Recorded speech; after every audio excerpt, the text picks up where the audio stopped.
Ok, a lição 12, 18 de dezembro de 2011, as consequências do jugo desigual.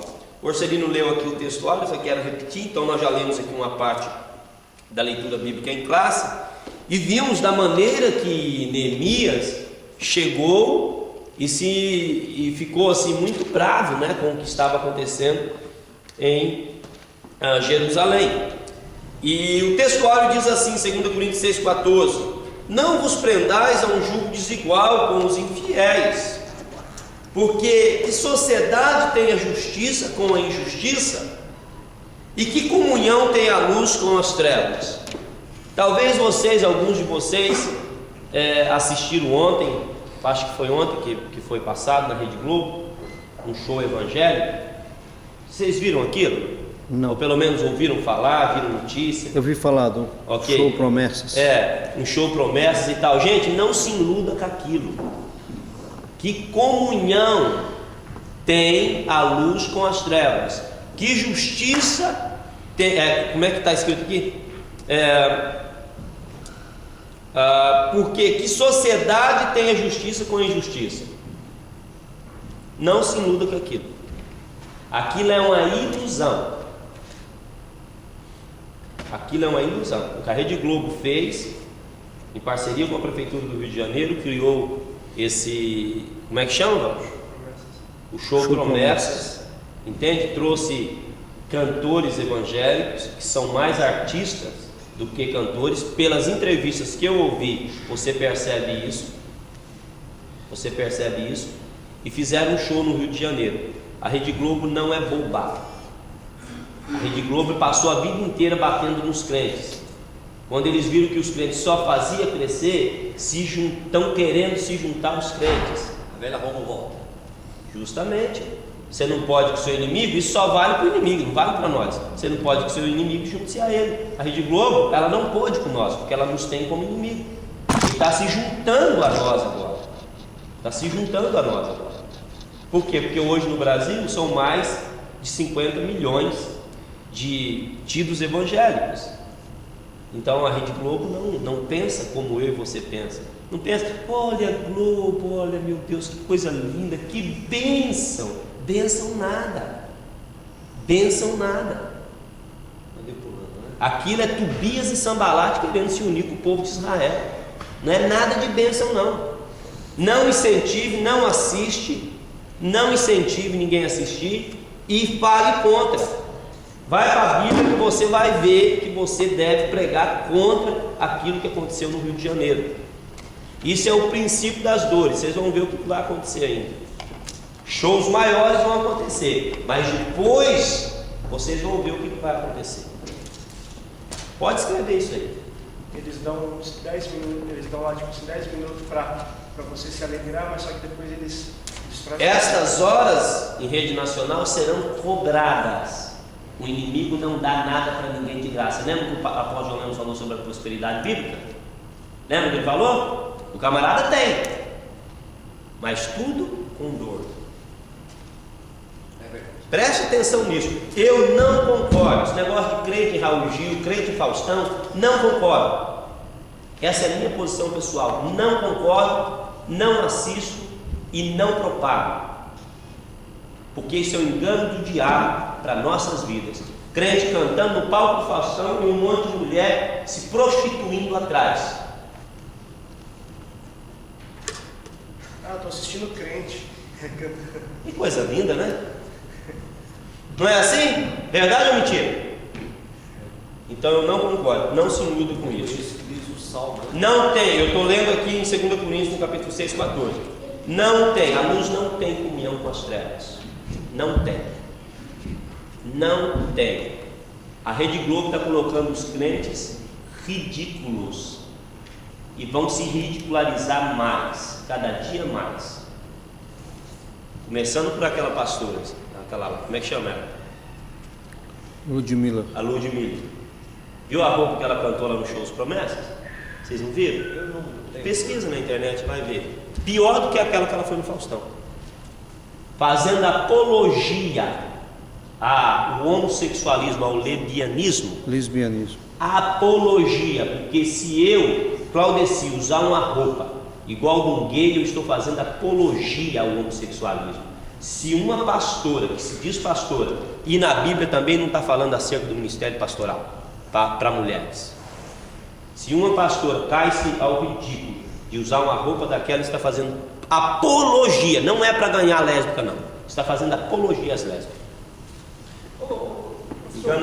Como é que chega esse ponto de a mulher ser pastora? Porque biblicamente não tem nenhum respaldo bíblico sobre isso, do pastoreio de mulheres. Eu nem vou comentar o assunto não, mas depois na conversa, particular, eu não concordo com isso. Tá bom? A única pastora que tem na Bíblia que dá relação é a pastora de ovelha mesmo, e é, quem foi? Raquel? Raquel. Por isso que... Entendeu? E depois você não vê mais.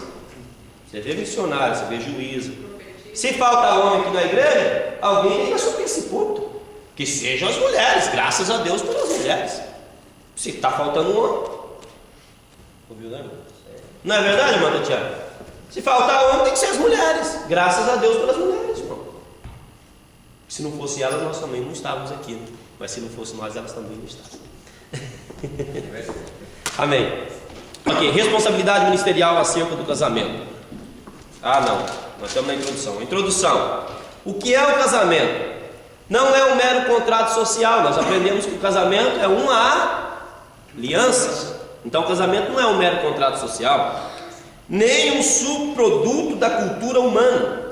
O casamento é uma instituição divina e com tal deve ser devidamente considerado, conforme recomenda-nos a palavra de Deus. Venerado seja entre todos o matrimônio e o leito sem o quê? Mácula.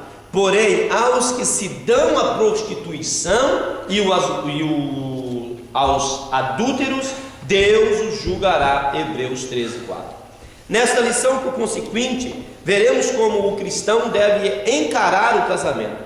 Veremos ainda como as uniões mistas prejudicam o povo de Deus e por que o crente não se deve pôr um jugo desigual com os incrédulos. 50 milhões de evangélicos no Brasil daria para ter uma televisão a nível nacional sem precisar depender das trevas para aparecer. Não vamos se enganar com isso, no nome de Jesus. Amém. Porque se a gente se enganar com isso, nós estamos entrando ao contrário do que o versículo 2 de Romanos diz: não vos conformeis com este mundo. Nós vamos estar se conformando com este mundo. Quando a Bíblia diz não vos conformeis com este mundo, está pedindo para a gente não ser a mesma forma do mundo, ou não praticar a mesma forma que o mundo pratica. Isso é mentira. O casamento no Antigo Testamento. A natureza do casamento. O casamento é uma instituição estabelecida por Deus como parte de uma criação. Trata-se de uma aliança monogâmica e heterossexual, comprometendo um homem e uma única mulher. Gênesis 1, 26 e 27. Eu li as referências, você pode ler também em casa depois. De ambos fez o Senhor uma só carne. Gênesis 2, 24. Mas é importante ler também o versículo 23. Logo, a união entre pessoas do mesmo sexo é uma abominação aos olhos de Deus. O matrimônio é a base da sociedade e, segundo a ordenância bíblica, não pode ser dissolvido. Portanto, o que Deus ajuntou não separa o homem. Mateus 19:6, parte B. A única exceção para a dissolução de um casamento é aquela apontada por Cristo. Eu, porém, vos digo: quem repudiar sua mulher, não sendo por causa de relações sexuais ilícitas, e casar com outra, comete adultério, e o que casar com a repudiada comete adultério. Mateus 19:9. Então, aqui nesta primeira parte, a natureza do casamento, nós vemos que ela está estritamente ligada, e nós já sabemos disso, graças a Deus nós temos esse conhecimento e aplicamos na nossa vida. Está estritamente ligada na união de um homem com uma mulher. Em Levítico, no capítulo 18, está uma palavra que condena o casamento homossexual, mulher com mulher, homem com homem. E quando você lê o contexto do versículo 22, no capítulo 18 de Levítico, você vai ver que Deus já disse ao povo, Urselino: olha, vocês vão para uma terra aonde os homens trocaram, mudaram a forma natural e se deitam com outros homens, fazendo deles mulher. Vocês estão indo para uma terra de feitiçaria, onde as pessoas passam pelo fogo. Vocês estão indo para uma terra que está depravadamente suja.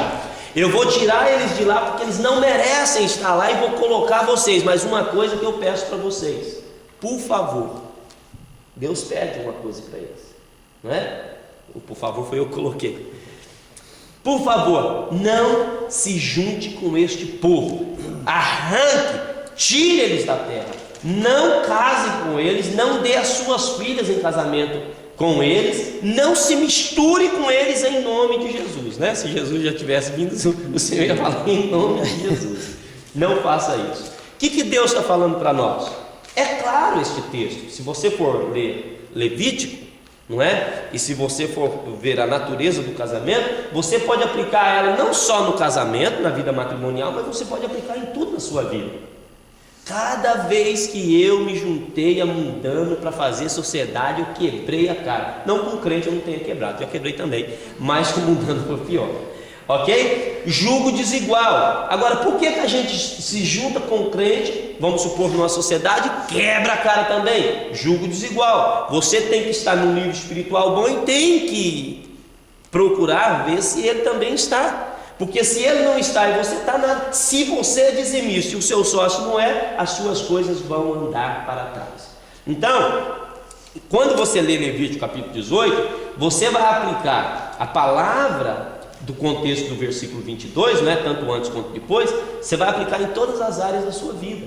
Nós temos que observar, nós temos que andar conforme a Bíblia diz, nós não temos que andar conforme o mundo ensina. E infelizmente nós estamos trocando isso. Nós estamos dando mais valor para o que o mundo diz e menos valor para aquilo que a Bíblia diz. E é por isso que está cheio de crente machucado dentro da igreja. É por isso que entra aqui crente manco, com muleta, não é? E depois quer botar a culpa ainda no culto de libertação, se não for liberto, né, pastor Cristiano? Porque daí é muito fácil. Entra tudo estrupiado na igreja. Por quê? Porque foi se meter em lama. Foi lá, ô vaso, foi lá se meter em trevas. Não para ser luz, foi se meter em ter comunhão com trevas. Aí dá tudo errado, vem para a igreja. Daí a igreja não resolve o problema dele, aí a culpa é da igreja. A culpa é de Jesus. Foi a mulher que tu me deste. Sempre na vida a gente arruma um culpado, gente. Adão arrumou a mulher. Cada vez que você arruma um culpado para erros seus, cada vez que eu arrumo um culpado para erro meu, nós estamos dizendo assim: foi a mulher que tu me deste. É fácil acusar, é fácil apontar. Se Adão tivesse dito assim: Senhor, o erro foi meu, talvez hoje nós estaríamos vivendo um pouquinho melhor. É uma coisa que a gente observa quando a gente está lendo a palavra de Deus, desde Gênesis 12, depois passando pelos reis, e aí em Neemias, o objetivo que Deus, da formação de Israel, foi para que existisse uma nação diferente do mundo. E depois que a nação tomou força, eles fez o contrário. Em vez de Israel influenciar o mundo a conhecer Deus, porque esse era o propósito de Deus. Esse era o propósito de Deus. Não que Deus não queria que as outras nações fossem salvas, mas o que Deus queria era uma nação que influenciasse o mundo, que atraísse todos os povos para conhecer o Deus verdadeiro. E aí Israel fez o contrário, pegou e em vez de influenciar, foi fazer o que eles faziam. Justamente. Pediu o rei, o Salomão fez aliança com todas as mulheres de todos os povos que existiam, colocaram ídolos dentro do templo, dentro do palácio. Então aí foi a ruína. só uma questão aqui. A única exceção para a dissolução de um casamento é aquela apontada por Cristo. Mas isso que está afirmando aqui não é totalmente correto, porque Cristo nunca falou sobre a permissão de divórcio. Ele diz que isso aconteceu por causa de Moisés, devido à dureza do coração. O que eu entendo assim, que se houve esse problema de adultério, o cristão ele tem que perdoar a pessoa. Se ele não quiser perdoar devido à dureza de coração, ele dá a carta de divórcio para aquela mulher, mas também não está dizendo que ele possa adquirir um outro casamento. Olha, o versículo aqui diz assim: eu, porém, vos digo, Jesus dizendo, quem repudiar sua mulher, não sendo por causa de relações sexuais ilícitas, e casar com outra, comete adultério. Mas não está dizendo que ele pode casar com outra, ele pode repudiar. Ele pode repudiar Não, por olha causa bem, dessa eu, situação porém, vos dele, digo. por causa da dureza do coração. Vamos lá no versículo. Quem repudiar sua mulher,